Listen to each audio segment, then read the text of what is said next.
Hello everyone, I hope you are doing well. Myself Guru Sarkar and this is the 14th part of the series discussing the PIQ.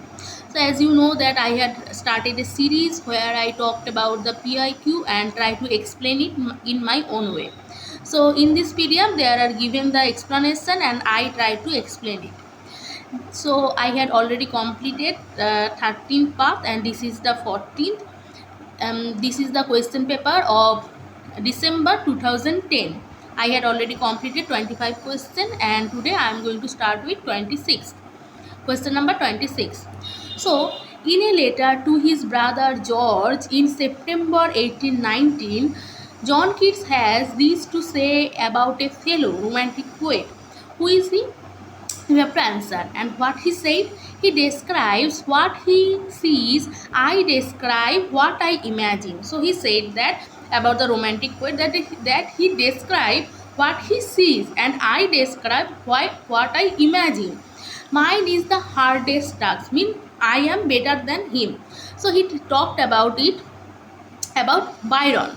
The rivalry and dislike between George Gordon Byron and John Keats has been discussed in his own time. However, it was felt far more keenly by John Keats. Then, question number 27. A sequence of repeated constant sound in a strange language, and all of you know that it will be alliteration. Alliteration is the repeatance of consonant sound, and the repeatance of vowel sound. What is it? It is assonance, right? So the repetition of consonant sound will be alliteration. Then like foul, fair, foul. Then foul is fair, fair is foul. The famous line from Macbeth is the example of alliteration. Then question number 28. Reformation was predominantly a movement in, so it is a movement in religion. So Reformation was a religious movement in 16th century that divided Christianity between Roman Catholics and Protestants.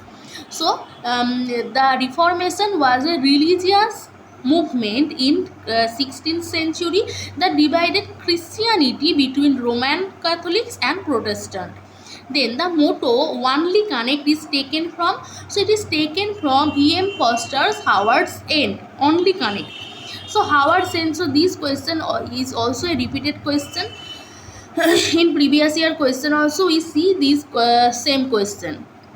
So Howard's End is a novel by Foster, first published in 1910 about social conventions, codes of conduct and personal relationships in turn of the century England. So the motto "Only Connect" is taken from E.M. Foster's Howard's End. Then English iambic pentameter was brought to its first maturity in sonnet. The word sonnet is derived from the Italian word sonetto. It means a small and little song or lyric. In poetry, a sonnet has 14 lines and is written in iambic pentameter, each line having 10 syllables. Then question number 31. Who among the following was not a member of Bloomsbury group? So this question also they ask most of the time. So the who is not part of Bloomsbury group? The answer will be Winston Churchill, and others Linton Strachey, Clive Bell, E.M. Foster and Virginia Woolf and her husband also part of the Bloomsbury group. So the Bloomsbury group was an influential group, associate English writers, intellectuals, professors, artists, and the best known members of which included Virginia Woolf, John Maynard, E.M. Foster, Linton Strachey. So Linton Strachey is the famous biographer, right? So you should know these names, that who are the members of Bloomsbury group, and they are Virginia Woolf and her husband also, then John Maynard, E.M. Foster and Linton Strachey. Then the concept of human mind as tabula rasa or blank tablet was propounded by, so it was propounded by John Locke. John Locke in his essay concerning human understanding restated that the human minds on birth is a complete but receptive blank slate upon which experience imprints knowledge. So tabula rasa mean blank tablet, and it was propounded by John Locke. He said in his famous essay concerning human understanding, he restated that human minds on birth is a complete but receptive blank state. So it is a blank slate which in over which upon which experience imprints knowledge. The term resonance and wonder are associated with, so it was associated with Stephen Greenblatt. So resonance and wonder is an essay by Stephen Greenblatt. He was born in 1943. He is an American thinker, Shakespearean and literary historian and Pulitzer Prize winning author. So the term resonance and wonder associated with Stephen Greenblatt. Then the next question, the rhetoric pattern used by Chaucer in the prologue to Canterbury Tales is, so it is rhyme royal. Chaucer first used the rhyme royal stanza in his long poems Troilus and Cressida and Parliament of the Fowls. He also used it for four of the Canterbury Tales, the Man of the Law Tales, the Pirate's Tale, Clerk's Tale and Second Nun's Tale. So the rhetoric pattern used by Chaucer in the prologue to Canterbury Tales is rhyme royal, and Chaucer first used the rhyme royal in Troilus and Cressida.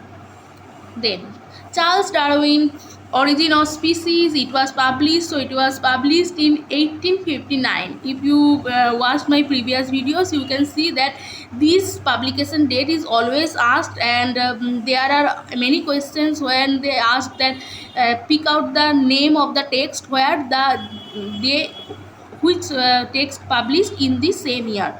So Origin of Species, it was published in 1859. On the Origin of Species, published 1859 in November, and is a work of scientific literature by Darwin which is considered to be the foundation of evolutionary biology. Then who of the following is the author of Juno and the Peacock? And you know the famous writer who is Pyq, right? So this is a beautiful drama also, see in Juno and Peacock. So Juno and Peacock is a play by Pyq. He was an Irish writer and is highly regarded and often performed in Ireland. It was first staged at the Abbey Theatre in Dublin in 1924. So other writers like J.N. Scenes, then W.B. Yeats, they are also part of Abbey Theatre. Then Gregory. Then the title William Faulkner's Sound and Fury is taken from a play by William Shakespeare, and it was taken from Macbeth. So the Sound and the Fury, it was published in 1959, is a novel written by American author William Faulkner. He is also a Nobel laureate. It employs a number of narrative style, including the technique as stream of consciousness, the Sound and the Fury, and it is a beautiful novel, and there are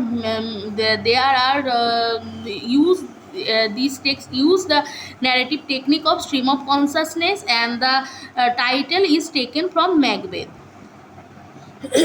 Then Silver has never read Browning. Silverman has never read Browning. This is an example of metonymy. Metonymy is a figure of speech in which a thing concept is called not by its its own name but rather by the name of something associated in meaning with that thing or concept. So Silverman has never read Browning. So Browning means nobody is going to read Browning, right? It's mean Browning's work. So when the part of the something, when you mention the part to describe, to give a representation of the whole work, it is called metonymy. Like the pen is mightier than the sword, right? So pen mean writer and sword mean king. The term intentional fallacy, international fallacy is not, it is a typo here, so it will be intentional fallacy is first used by, so it is first used by Wimsatt and Beardsley. In 20th century, William K. Wimsatt and Monroe C. Beardsley published the intentional fallacy. In it, they counter the contemporary assumption that the original creators of intention of a work was equal to the meaning and merit of the work. So I had already made a video about intentional fallacy and effective fallacy. You can watch it in my theory classes. Then question number 40. The Resectional, a Victorian ode, Kipling's well-known poem, so which is right about the poem, and the answer will be B, mean 3 and 4. Express the sincerity of his religious devotion. So here it is, it expresses the sincerity of his religious devotion and was occasioned by Queen Victoria's 1894-97 Jubilee celebration. So Recessional is a poem by Rudyard Kipling which he composed for the occasion of Queen Victoria's Diamond Jubilee in 1897. So you know Rudyard Kipling other poem like White Man's Burden, then If. So he always support the British government, right? So he wrote this recessional poem to celebrate Victoria's Diamond Jubilee in 1897. Then the next question, question number 41, which among the following is not a restoration playwright? So the answer is easy, answer will be Ben Jonson. Restoration dramatists include William Wycherley, George Ethergy, Thomas Otway, William Congreve and George Farquhar. Then, which famous romantic poem begins with the line, "Hail to thee, blithe spirit, bard thou never read"? So the answer will be C, "To a Skylark." So it is a famous poem, you should know this poem. "To a Skylark" is a poem completed by P.B. Shelley in late June 1820. So the quotation, it begins with, "Hail to thee, blithe spirit, bard thou never wert." Then, who among the following Victorian poets disliked his poem? He disliked his middle name, and the answer will be B, Dante Gabriel Rossetti. So Dante Gabriel Rossetti, he was born in 1828 and died in 1882. So his life expansion you can easily remember, 1828 to 1882. Was an English poet, illustrator, painter and translator. He founded the Pre-Raphaelite Brotherhood in 1848 with William Holman Hunt and John Everett Millais. So he disliked his middle name Gabriel. Aston is a character in Pinter, so it is a character in Pinter's Caretaker. The Caretaker 1960 is a play in 3 acts by Harold Pinter. It was his sixth of his major works for stage and TV. So the character Aston is from Caretaker. Then question number 45. Byron's English Bard and Scottish Reviewers is about. So it is about D. Question answer D, will be correct, mean 1 and 3. The survey of English poetry and contemporary literary scene. So Byron's English Bard and Scottish Reviewers is about the survey of English poetry and contemporary literary scene. English Bards and Scottish Reviewers, it was published in 1809. It is a satirical poem written by John Lord Byron. It was published anonymously in March 1809. And a second expanded edition followed by 1809 with Byron identified as the author. The poem was appreciated for the survey of English poetry and the description of contemporary literary scene. Then, question number 46. Which Eliotian character utters the question, "Do I eat peach?" So this is famous, right? The love songs of Alfred Prufrock, and the answer will be B, mean Prufrock.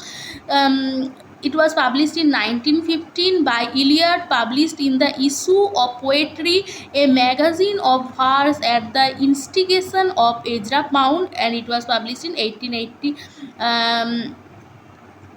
5 to 1972. So Ezra Pound, it was the live expansion of Ezra Pound. So it was published in 1915, first work by T.S. Eliot, and the famous speech, not famous, but you can, if you read this poem, you can easily understand. So, do I eat a peach? So he is always confused, right? Because he is a modern man, and the fragmentation, the timidness is always there, like modern man. Like, next question. Which among the following by Daniel Defoe landed him in prison and pillory?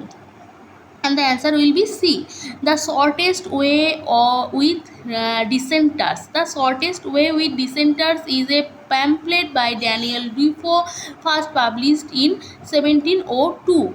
So The Shortest Way with Dissenters, it was published by Daniel Defoe, and for this text he landed him in prison and the pillory. Then, the arrival of printing in 15th century England was engineered by, so it was engineered by William Caxton, as all you know. William Caxton was an English merchant, diplomat, writer, printer, thought to be the first English person to work as a printer and the first to introduce a printing press in England, which he did in 1474. Then question number 49. About which 19th century English writer what it said that he had succeeded as a writer not by conforming the spirit of the age but in opposite to it? And the answer will be Hazlitt on Lamb. So William Hazlitt, he was a English writer, drama, and literary critic and philosopher. He is now considered one of the greatest critic and essayist in the history of English language, placed in company of Samuel Johnson and George Orwell. So he said about Charles Lamb that he had succeeded as a writer not by conforming to the spirit of the age but in opposition to it. So it was said by Hazlitt. Then our last question for today, and the question is again the Restoration Comedy. The Restoration Comedy, The Double Dealer, was written by, so it was written by William Congreve. The Double Dealer is a comic play written by playwright William Congreve, first produced in 1693. So you can see that this is an easy question, but this question will not be asked again, because this type of easy question they will not ask that who is the writer of Double Dealer. But the importance of doing this PIQ is that you can understand that from which text you can get a question. So you have to read it in informative way, you have to read it in deep, so that when they ask questions from the same text, when they ask question in different way, you can be able to answer it, right? So they will not, I am again saying that they will not copy paste this question, but uh, they will definitely give questions from this same text. Maybe the questions will be statement like question match the following, or they will ask some nowadays they will ask the publication, the publisher. So because now it will be part of the interdisciplinary studies and cultural studies, so everything is text now. So you should know the publisher, the publication text more than the summary. They will not ask you the summary, but they will ask that in which journal it was first published, in which newspaper it was published. So they will question like this, and sometimes they ask this type of easy question, these are the match the following. So there is no direct question nowadays. So thank you for giving your time. I hope you like this video. Thank you.